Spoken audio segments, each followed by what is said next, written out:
On today's show, the Nets lose Cam Thomas to a worrisome hamstring injury. How would an extended absence impact the team? And what is Brooklyn's plans for its rookies moving forward? I'll answer that right now.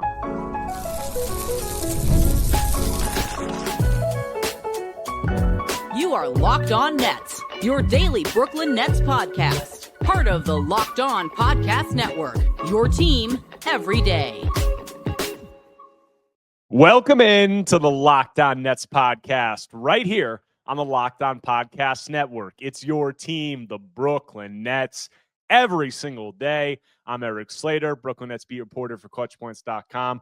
Thank you for making me your first listen of the day. This show is 100% free on all those great platforms. Today's episode is brought to you by FanDuel. Right now, new customers can bet just $5, and if your bet wins, you'll get $300 in bonus bets to use across the app. Head to FanDuel.com to get started. And on today's episode, it's Fan Take Friday. I took questions and takes from Nets fans on a wide range of subjects, including Cam Thomas's injury, the team's rookie development plan, Sean Marks, Michael Porter Jr., and more. So getting going right off the bat, what are the ramifications of the Cam Thomas hamstring injury? And yes, this was the big story coming out of last night's game outside of the Nets getting their first win was Cam Thomas exiting this game with a hamstring injury early in the first quarter and was promptly ruled out. And to answer this question about what are the ramifications, we don't have all the information yet. We don't know how long Cam is going to be out, but just my speculation based on the injury and what went down. I mean, this is his left hamstring. This is the hamstring that he missed 3 extended periods with last season and limited him to 25 games. And you look at the injury, it was a step-back jumper. It was the same way he injured it multiple times last season. He jogged gingerly down the court. He did not look like he was moving well. He asked to be subbed out, and then he was ruled out promptly after that. So I do not think that any of those are good signs. And I would think for Cam, I mean, this is just a negative, and I'll get into what it means for him in a little bit in terms of his contract situation and all that. But I would think that he would want to be cautious, and he wouldn't I understand if he'd want to come back to play to show oh, this isn't a big deal. I'm healthy. But if he comes back and he re-injures it and then he has to miss even a more extended period, that will be even more detrimental to his contract situation. And I don't think that the Nets should necessarily be in all too much of a rush to get him back on the court. With what their situation is and what Cam's situation is, I feel like they should probably go to him and be like, you can work with our performance team, but whatever you want, whenever you're comfortable coming back is when you come back. And that obviously should be the case all the time, but especially in this situation. So if Cam misses an extended period, which seems like it's not guaranteed, but it's very much a possibility, it's going to impact the way that the Nets play a ton, because we obviously know that Cam Thomas has been putting up monstrous usage for this Nets team offensively. So if he's out, you're going to see a much different offense. And we started to see it yesterday. You're going to see a much more balanced attack. You're going to see a lot more ball movement. You're going to see Yegor Dioman probably get a lot more on-ball reps. He didn't yesterday, but I would expect him to as we move forward here. And you're going to see other guys like Terrence Mann, Tyrese Martin, even, Noah Clowney, Nick Claxton handle more stuff, more on-ball responsibilities. And, I just think that it's going to look much different, because if you look at Cam this season, Cam, among players who have played over 200 minutes this season, Cam ranks 13th in usage rate. So obviously he's putting up monster numbers. He ranks, towards the top of the league in touches. If you look at the 85 players are averaging over 50 touches per game this season, Cam is averaging 4.1 seconds per touch. That ranks 22nd among those 85 players. He's averaging 3.7 dribbles per touch. That's 24th among those 85 players. So in terms of, touches, how long he has the ball on those touches, he's ranking towards the top of the league and all that. And you look at that and you look at the usage that he's putting up. And despite that, Cam ranks 132nd in passes per game. So that's obviously very low. We know his assist numbers are low. I've gone through the potential assist numbers, but the ball doesn't move as much when Cam is, available and, taking up the lion's share of the ball handling responsibilities. And there's not as diverse of an offensive approach. You look at this last night, in this Pacers game, the Nets had 5 guys score 15-plus points in that game. That was the first time all season. They had 6 guys take 8 or more shots in that game. That was the first time all season. And they recorded 26 assists. That was the second most they've had in any game this season. The first was that Cavs loss where Cam had 9 assists, and that was his best playmaking game.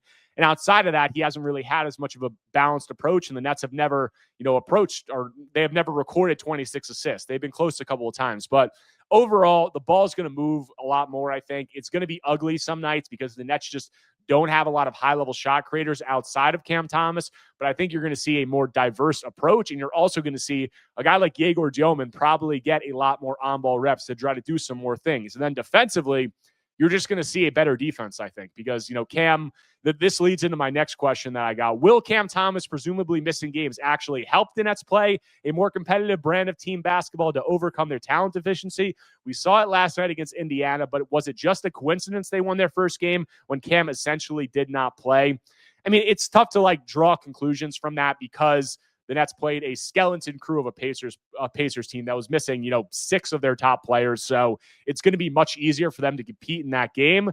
But I would say that, there's definitely a conversation to be had about how much Cam actually impacts winning on this Nets team. And that has been a conversation since he's come into the league. And I mean, if you look at the numbers from this season, it's small sample size, but the Nets have been a significantly better team with Cam off the court. You look at the numbers, Cam on in 225 minutes with Cam on the court, the Nets have a negative 16.4 net rating. In 160 minutes with him off, they have a negative 9.45 net rating. So that's they're 7 points better in net rating when Cam is off the floor. Obviously, Cam has played more minutes, so that factors into it. But even offensively, the main reason for that is they're much better defensively when Cam is off the floor. That's been the case in every season of his career. They're just much better defensively because he's a really bad defender, and he has a lot of limitations in terms of his size. And you look at what the Nets did last night in this Pacers game. They took Cam off the floor, and they replaced him with Noah Clowney. So you're going from a player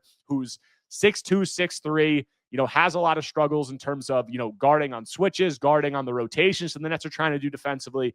You replace that with Noah Clowney, who's 6'9" with a 7-foot wingspan. It makes a world of difference defensively, as does playing a Pacers team that obviously doesn't have many high-level offensive players. But the defense is going to be better. But even outside of that, if you look at the offensive rating, and I said this on last night's pod, the Nets are actually better offensively this season with Cam off the floor. They have 112.5 offensive rating during his minutes, and then they have 114.8 offensive rating when he's off the court. So that's, 2.5 points better almost in terms of offensive rating. So it's definitely a conversation. I don't think that it's fair to say that the Nets are going to be better with Cam Thomas off the court necessarily because they lack so much shot creation. And there's going to be nights where nobody gets a bucket. But I do think it's fair to say, and I am confident saying, that the Nets are going to play a style of basketball that is more team-oriented and more geared towards success without Cam on the floor. Is it going to result in success every night? No, because of their offensive deficiencies. But I think defensively they'll be much better. And I think offensively you'll see a much more well-rounded approach, which, it's not a negative ultimately. So I see that being the way that it plays out. And it'll be interesting to monitor because there has been, a conversation surrounding Cam and his on-court impact. And I've been pretty clear. I haven't been really high on what he's done earlier this season. I think that he's kind of devolved into a lot of the things that you didn't want to see from him in terms of the pass shoot mindset, in terms of his defensive effort, his rebounding effort, a lot of those things. And I think that this Nets situation ultimately isn't doing him any favors in that regard because he's not in a situation where there's real stars on the team who are pressuring him to play a certain way, where there's real consequences, real expectations and all that. And I just don't think that it's the best situation to bring the best out of him or try to get that shift in terms of the way he approaches the game that we've just yet to see. So that's how I see that. And if we're talking about the ramifications for Cam personally, this sucks. I mean, it's unfortunate that Cam is dealing with another hamstring injury because he, turned down the contract offers that the Nets gave him. They gave him that 2-year, $30 million option with the team option in year 2.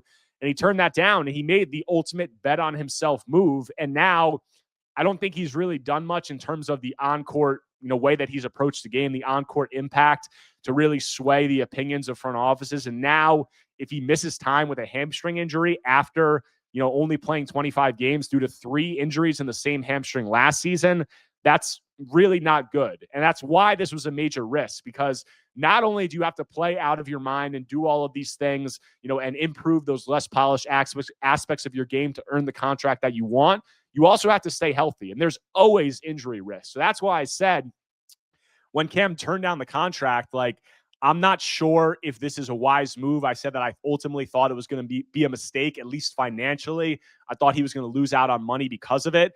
And, it's not off to a good start, but I hope Cam gets healthy and I hope he gets back on the court for this Nets team and is able to turn the season around and earn that big contract. So we'll just have to see how it plays out. But that's all I have on Cam. But we have a lot of other questions, mostly aimed at the Nets rookies and their development plan and how they're going to approach that moving forward. So I get into all those when I continue Locked On Nets after a quick break. The NBA season is heating up, and DoorDash has found the perfect way to keep fans in their bag all season long. Whether you're watching for the highlights, your fantasy team, or just your favorite player, DoorDash makes every game night even better. DoorDash is the official on-demand delivery platform of the NBA, and they're celebrating with something called the Bag Drop. Every time an NBA player scores 50 points in a game, DoorDash drops 50% off your order with Dash Pass the next day, and you're automatically entered for a chance to win the ultimate fan bag. We're talking player-inspired drip, exclusive gear, and stuff you'll actually want. Guys, DoorDash has you covered for late-night highlights, last-minute watch parties, and double OT fuel ups. So next time someone goes off for 50, use promo code NBA50 the next day to get 50% off DoorDash with Dash Pass, plus your shot at the bag drop. Dash Pass members only, 50% off up to $10 the next day after a 50-point game with promo code. Terms apply. No purchase necessary. Ends April 13th. Open to U.S. residents 21 or older. Visit DoorDashInYourBag.com for full details. DoorDash, in your bag all season long. Coming back from the break on today's Locked On Nets episode, this Fan Take Friday, rolling on through all of your takes and questions. We got mostly rookie questions in this segment. First one, how are Yegor and the rest of the rookies developing if they play 5 to 10 minutes a game? This team drafted 5 rookies and rostered them all. No Euro stashes. Only today have some of them gone to the G League. I wish someone on the beat asks specifically when, where, when, how development is happening. And we have asked, what the plan is for playing them, and Jordy has made it clear that they're going to spend time in the G League. And the reason that a lot of these guys haven't played, it's the Nets haven't played their rookies, but if you look early in the season, they played Ben Suraf and Yegor Dioman for the beginning of the year. I think it's safe to say that Drake Powell, with how bad this team is defensively, would have been and would be playing right now if he were healthy. And he might be healthy for the Pistons game Friday night. So we'll see how that plays out. But ultimately, a lot of these rookies just aren't ready to play right now, and the Nets open the year 0-7, and we've said this. This is why you're seeing Jordy go with a lot more veterans and try to compete. And ultimately, last night, Jordy did that. He limited Yegor's minutes, and he played Tyrese Martin and some of these other veterans more, and it led the Nets to get a win that they really kind of needed, because you don't want to be 0-8. You don't want to be the NBA's only winless team. That's just a lot of pressure and a lot of negative attention towards the team and towards the rookies.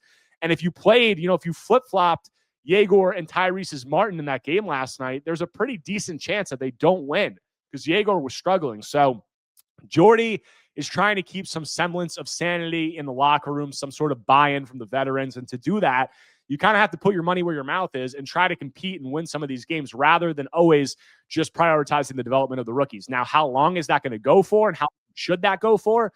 That's another question that I'll get into here in a second. But you say, I wish someone on the beat asked specifically where, when, how development is happening. I would say a lot of the development, especially for the way some of these rookie guys are oriented, some of these Nets rookie guys, is happening behind the scenes in practice and stuff. Specifically, Yegor's playing, but you look at Yegor, Yegor's biggest thing that he needs to work on right now is his body and getting himself physically to a point where he can handle ball pressure from NBA level defenders, where he can create space, and where he can put himself in positions to maximize his playmaking gifts and all of those things that make him special as a player. He can't do it right now, because you look at him when he's getting pressured at the point of attack, he can't hold off NBA level defenders. When he gets into the lane, he gets bumped off of his spot easily. He stops because he's not confident in his physical ability to get downhill and create space. So all of those things are limitations.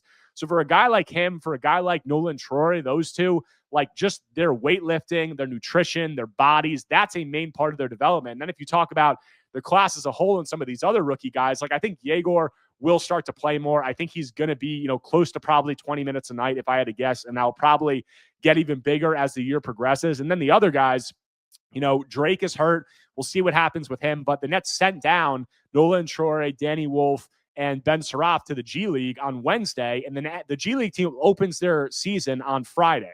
So these guys are going to be playing with the G League team. Jordy confirmed that after the Indiana win. And he said, if these guys play 60 combined games between the G League and the NBA, that's a win. And I think that comment from him is a pretty good indication that that is the plan. So where's the development happening? These guys are going to be playing G League games. The season hasn't started yet. That's why they haven't. And then some of them are going to be playing a lot of NBA games too. In Yegor Dioman's case, maybe in Drake Powell's case, if he gets healthy. So that's where the development is going to be happening. And we have another question about this. Was Jordy a part of the draft process? Because it doesn't seem as if he's that invested in playing these players. And if the coach and front office aren't on the same page, we have a problem. Another question, similar remark. Think Jordy is a solid coach, but everyone knows this season should focus on developing rookies. So why is he still insisting on playing veterans like Martin? Does he see something the rest of us don't, or is he too conservative or not on the same page with the front office? Jordy is on the same page with the front office. If you got ownership, front office, coaches, those things have to be aligned. And from everything I've heard, they are aligned. We're very early in the season. We're 8 games in. Would I like to see a guy like Yegor Dioman playing more? Yes. But I do ultimately think that the Nets needed to pick up a win. They need to try to keep this locker room from just turning into a total cesspool. Like you saw after the win last night, how happy everybody was. You heard in the postgame interviews. You need some of that sprinkled in with all of this losing. Otherwise, it just becomes a complete toxic and miserable environment that is ultimately detrimental to some of these rookie guys during their first season in the NBA. So that's why, Jordy was going with some of these rookies early on. Do I think he should continue going with some of these veterans early on? Do I think he should be continuing to do that as the season progresses? I think we'll see a change. I mean, he said 60 games between the G League and the NBA. And that is, it sounds like the plan for a lot of these guys. And if the Nets can do that, I think that is a win because you're getting reps in both places. And some of these guys, frankly, they're going to need G League reps to get comfortable. I mean, you look at guys like I just talked about the body and the physically and the confidence. And there is a point where if guys aren't ready physically to handle, the pressure of the NBA and all those things, there is a point where if you're playing them out there despite that, it can be detrimental to their confidence in some of those things. Do I think that that's going to be the case necessarily with a guy like Yegor or a guy like Nolan? Maybe not. It's tough to say. So you don't want to just throw them out there and just let them completely be overwhelmed because that could be negative for their confidence. You want to see them kind of ease into it. You want to see them play at a pace that they're comfortable with. And then you want to see them play through some issues also. But for a lot of these guys, getting reps is going to be the overwhelming, priority for them. And also the behind the scenes work that we see in terms of their bodies and some of those things. But doing that in the G League, doing that in the NBA, there's positives to both, and we're going to see them get minutes in both leagues. So ultimately, I think that that's how this is going to play out. Next question. So far, have the rookies in this season as a whole been a success? I'm a fan of the tank, but losing this bad and this little minutes for the rookies sucks. I mean, we're 8 games into the season. It's tough to call anything a success or a failure right now. Next question is also of a similar ilk. If the vets aren't okay with the rookies playing right now, why would they be okay with it in a month or two? And that's a really interesting question because the veterans, I think a lot of these rookies are going to be playing more minutes as the season progresses. And with how many veterans the Nets have on this roster, there's going to be some difficult decisions. Might that involve trades? Might that involve some guys getting benched and removed from the rotation? It's going to be, interesting to see how those conversations play out because I was talking about this with Lucas Kaplan on a recent episode, and the Nets are at some point going to have to get minutes for a lot of these rookies, whether you talk about, Yegor obviously is going to need minutes. Danny Wolf, I think, is a guy who should be getting minutes as the season progresses, maybe even on the earlier side compared to some of the other guys. Same thing with Drake Powell. And if you're trying to get all of these guys minutes, there's just not enough minutes to go around when you factor in all of the veterans. So the Nets have a rotation or a roster that needs to be thinned, but isn't exactly all that thinnable because there's a lot of guys on this team who I don't know how tradable they are. You look at Michael Porter Jr., Terrence Mann, you look at some of the other guys, and the Nets probably don't even want to trade. They just have some pieces that I don't think are necessarily teams are going to be jumping at getting. So with that, if you have to hold on to those guys, you have all these rookies that need minutes, is going to force some difficult conversations. So it'll be something to monitor as the year progresses. But I do think that, I don't think the veterans are vehemently against the rookies getting minutes. I just think that they want to compete. And if it's abundantly clear that these rookies are not ready to compete, that might ruffle some feathers. So that's going to be something to monitor as the season progresses. Got a couple more Yegor Dillman questions, then going to take it to a break. Next one, I think Dillman's performance so far has been immensely concerning. At 19 years old, he's the least mobile player on the court every night. There were times in the Pacers game where I saw Jay Huff drive to the rim and felt jealousy. After a hot start, another question. After a hot start, Dillman is back to shooting 32% from three. If he turns out to be a poor shooter like he was at BYU, I'm not sure how he sticks in the league. And are there fair concerns about Yegor right now? Yes. Like there were a lot of concerns entering the NBA. Shooting is one of them. I'm not all that worried about the shooting. I think the mechanics look good. I think we have a pretty decent size sample size between Summer League and this, where he's at least at like a decent to good percentage on high volume. And that's not easy to do as a rookie. I think he's forcing a little bit right now. So I'm not that worried about the shooting, but we'll see how it progresses. I mean, he's 3 of 20 over his last 4 or 5 games. So that's obviously not what you want to see, but he was extremely hot to begin the year. So we'll see how it plays out. You need much larger sample sizes for shooting. But in terms of his mobility, like there are concerns. Like that was one of the concerns about Yegor entering the draft is he's 6'9". He's, pretty high in the hips. He's a little bit stiff looking when he's moving around, but yet he was still able to get around the court as a ball handler at BYU and do some of those things. And defensively, I think you're seeing his length and his size play really well. I mean, he's had like 4 or 5 stocks over the last 2 games. So that's really positive to see, but I understand the concerns because there are some plays where, Yegor's closing out, he's getting blown by. I think a lot of that has to do with technique. Like there is, stiffness that plays into that, but he needs to improve the technique because it's just very off. And that's something that you improve with age. But the concerns, like saying Yegor's performance so far is immensely concerning. I think that that's overkill. We're 8 games into the season. This is such a small sample size. And all of these rookies are going to need so much time. And especially a guy like Yegor, I think the Nets took him with their lottery pick, and he's the first lottery pick in 15 years. So everybody has this view of him that he's supposed to come out and light the world on fire right out of the gate. And obviously what he's doing is a far cry from that. But he is the 8th pick. But I've said it. He's not Dylan Harper. He's not VJ Edgecombe. He's not Cooper Flagg. He's completely different physically to the rest of those guys. So as I said before, Yegor, the biggest thing for him is going to be getting his body physically, adding the strength to where it's a requisite NBA level to be able to do some of the things that are going to accentuate his playmaking and his skill set. He's just not there yet. And, he's going to need a lot of time. I mean, he's 19 years old. Like, look at some of the Nets guys that we have on the roster right now. Look at Cam Thomas. Look at, and Cam Thomas had some elite scoring flashes in his rookie year, but was still far, had a really long way to go. Look at Nick Claxton. Look at Day'Ron Sharpe. Like, these guys during their rookie year, a lot of them barely played. A lot of them have turned into very valuable NBA players. And Yegor is going to need a lot of work. Like, he's 19 years old. When he's 21, 22 years old, 3 years from now, it's going to be a much different situation. So I don't think that, or it could be a much different situation, hopefully. I just don't think that Nets fans are all that used to rookie development when it comes to a lottery pick like this, because we haven't had it in 15 years, this fan base. So it's, it's going to take time.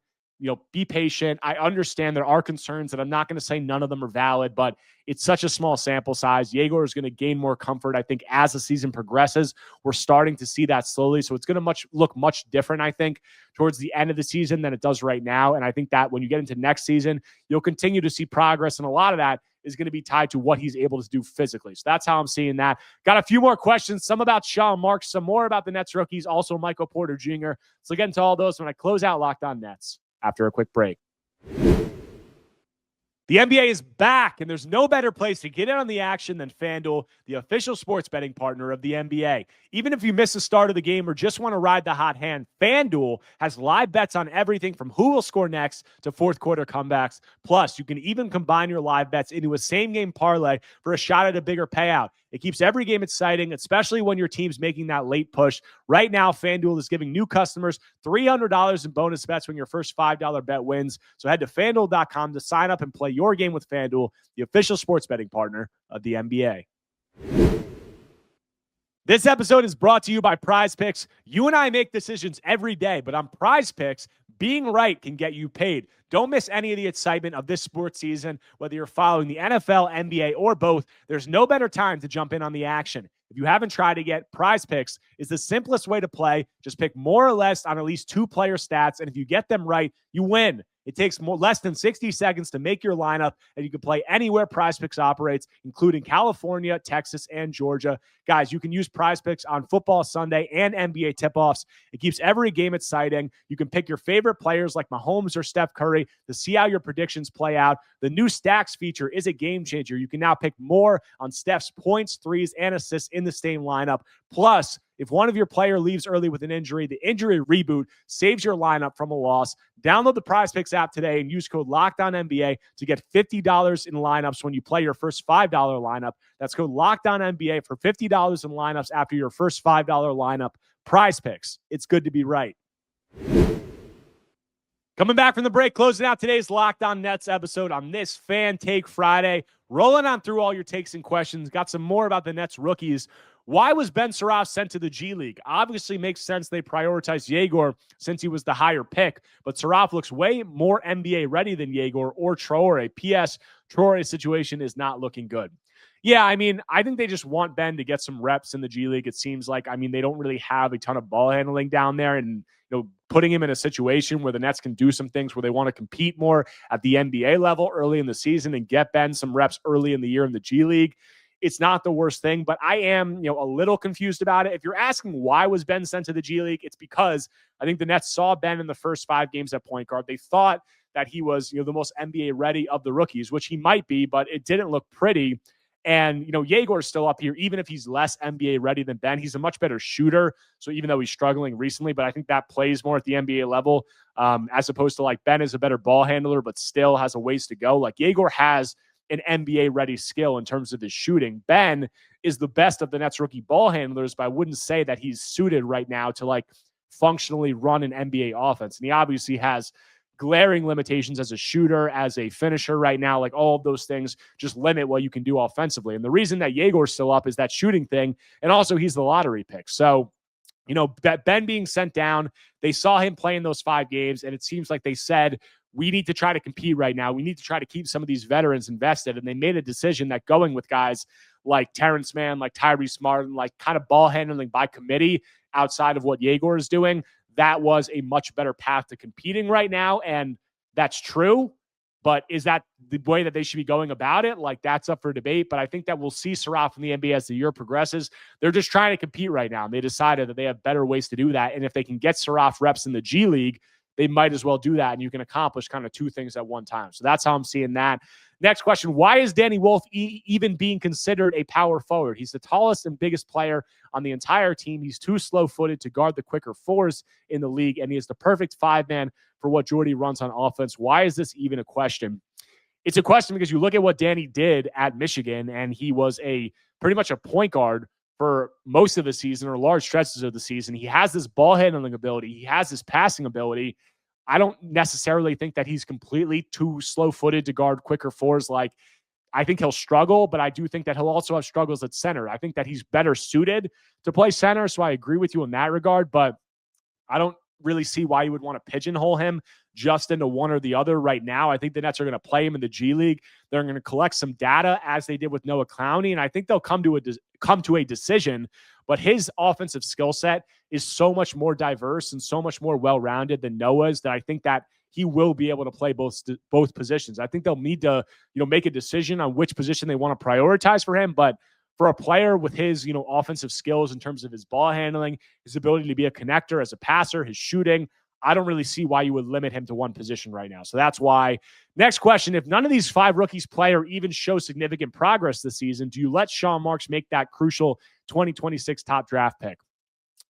I mean, if none of the rookies show any progress and like they're just abysmally bad, I think that there could be a conversation about that. But I would say that and this factors into the next question, is there any chance the Nets can get rid of Sean Marks before the end of this season? Is there a chance? Like, I never want to shut the door completely on something, but I would be very surprised. They let Sean make 5 first-round picks in this last draft. I think that he's going to get a little bit of time to see this through. And for him to get fired, I think that it would just have to be like a complete disaster, and all of these rookies just show absolutely nothing, and they're completely overwhelmed every time they get on the court. And even then, it's tough to make those judgments in a rookie season. So especially with guys who are all 19 years old. So Sean has some leeway there, it seems like, and I would be very surprised if he's fired this season and doesn't make that 2026 draft pick. Got a couple more. I think MPJ can be a long-term piece for the Nets' future as a vet for the young guys and a steady scorer. How likely do you think that is?